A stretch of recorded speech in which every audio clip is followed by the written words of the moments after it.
Every 4 years, Americans who are 18 or older have a big responsibility.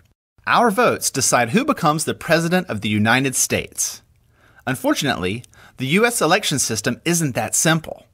This is electing a U.S. president in plain English. It's easy to imagine every U.S. citizen's vote being counted together on Election Day, but this is not the case. U.S. elections are not decided by the total or popular vote, but individual states. Let me explain. It starts with your vote. On Election Day, you'll vote for president and their vice president. You get one choice.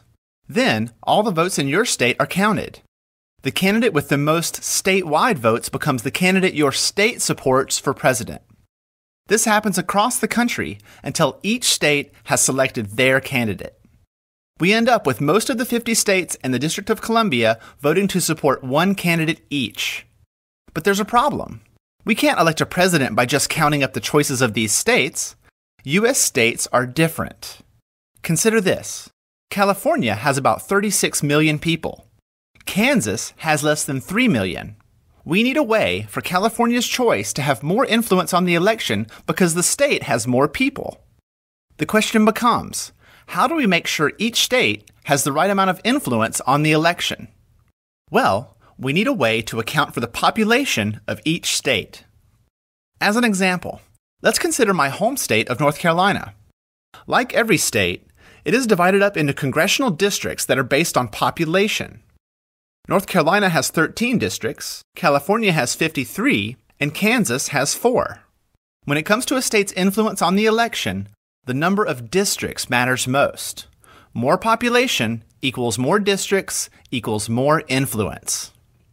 The influence a state has in the election is measured by the number of electors. This number comes from the number of districts in a state plus the number of U.S. senators, which is always 2. North Carolina has 15 electors, while California has 55. When a candidate wins the voting in a state, they win that state's number of electors. That's why big, populous states can be so important to candidates. Their electors add up quickly, and the number of electors is what really matters. Here's why.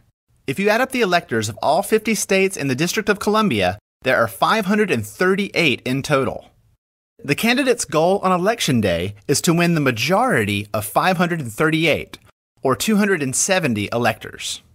Once a candidate wins enough states to reach the 270 majority, they have won the election and become the president-elect. Yay! So, let's recap. Your vote helps your state choose a single candidate. That candidate receives all the electors from your state. The candidate who can win enough states to reach 270 total electors wins the national election and becomes the president-elect. Then, on the following January 20th, the president-elect is sworn in as the next president of the United States. And it all starts with your vote. Make it count. I'm Lee Lefevre, and this has been Electing a U.S. President in Plain English on the Common Craft Show. One more thing.